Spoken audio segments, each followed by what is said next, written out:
प्राचीन काल में एक नदी के किनारे बसा नगर व्यापार का केंद्र था। फिर आए उस नगर के बुरे दिन, जब एक वर्ष भारी वर्षा हुई। नदी ने अपना रास्ता बदल दिया। लोगों के लिए पीने का पानी ना रहा और देखते ही देखते नगर वीरान हो गया। अब वो जगह केवल चूहों के लायक रह गई है। चारों ओर चूहे ही चूहे नजर आने लगे। चूहे का पूरा साम्राज्य ही स्थापित हो गया। चूहे के उस साम्राज्य का राजा बना मुसकराज चूहा। चूहों का भाग्य देखो, उसने बसने के बाद नगर के बाहर जमीन से एक पानी का स्रोत फूट पड़ा और वो एक बड़ा जलाशय बन गया। नगर से कुछ ही दूर एक घना जंगल भी था। जंगल में अनगिनत हाथी रहते थे। उसका राजा गजराज नामक एक विशाल हाथी था। उस जंगल क्षेत्र में भयानक भूखा पड़ा। जीव जंतु पानी पीने की तलाश में इधर उधर मारे मारे फिरने लगे। भारी भरकम शरीर वाले हाथियों की तो दुर्दशा हो गई। हाथियों के बच्चे प्यास से व्याकुल होकर चिल्लाने और दम तोड़ने लगे। गजराज खुद सूखे की समस्या से चिंतित था और हाथियों का कष्ट जानता था। एक दिन गजराज के मित्र चील ने आकर खबर दी कि खंडहर बने नगर के दूसरी ओर एक जलाशय है। गजराज ने सबको तुरंत उस जलाशय की ओर चलने का आदेश दिया। सैकड़ों हाथी प्यास बुझाने के लिए डोलते हुए चल पड़े। जलाशय तक पहुंचने के लिए उन्होंने खंडहर बने नगर के बीच से गुजरना पड़ा। हाथियों के 1000 पैर चूहों को रौंदते हुए निकल गए। हजारों चूहे मारे गए। खंडहर नगर की सड़कें चूहों के खून मांस के कीचड़ से लथपथ हो गई। मुसीबत यहीं खत्म नहीं हुई। हाथियों का दल फिर उसी रास्ते से लौटा। हाथी रोज उसी मार्ग से पानी पीने जाने लगे। काफी सोचने विचारने के बाद मुसकराज के मैत्रियों ने कहा, महाराज, आपको ही जाकर गजराज जी से बात करनी चाहिए। वो दयालु हाथी है। मुसकराज हाथियों के वन में गया। एक बड़े पेड़ के नीचे गजराज खड़ा था।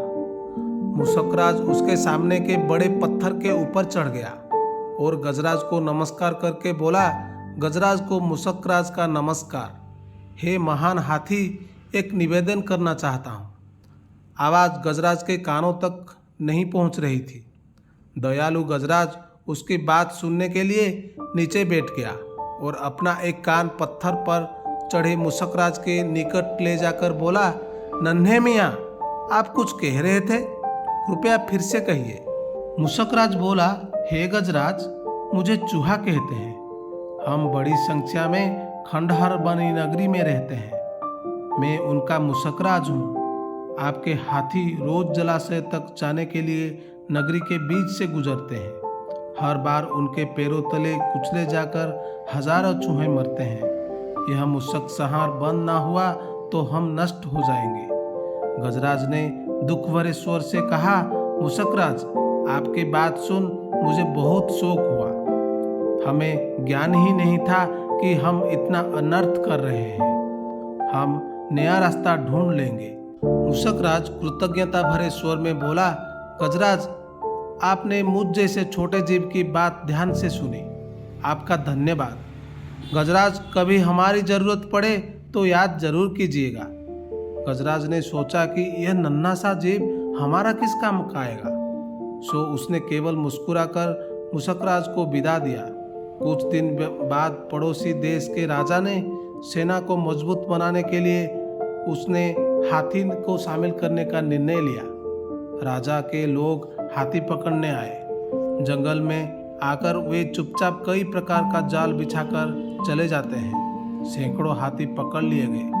एक रात हाथियों के पकड़ जाने के चिंतित में गजराज जंगल में घूम रहे थे कि उनका पैर सूखी पत्तियों के नीचे छल से दबाकर रखे रस्सी के फंदे में फंस जाता है। जैसे ही गजराज ने पैर आगे बढ़ाया, रस्सा कस गया। रस्से का दूसरा सिरा एक पेड़ के मोटे तन्ने से मजबूती से बांधा था। गजराज चिंगाड़ने लगा। उसने अपने सेवकों को पुकारा, लेकिन कोई नहीं आया। कौन फंदे से फंसे हाथी के निकट आएगा? एक युवा जंगली भैंसा गजराज का बहुत आदर करता था। जब वो भैंसा छोटा था, एक बार वो एक गड्ढे में गिर गया था। उसकी चिल्लाहट सुनकर गजराज ने उसका जान बचाई थी। चिंगाट सुनकर वो दौड़ा और फंदे से फंसे गजराज के पास पहुंचा। गजराज की हालत देखे उसे बहुत धक्का लगा। वो चीखा, ये कैसा अन्याय है? गजराज बताइए, क्या करूं?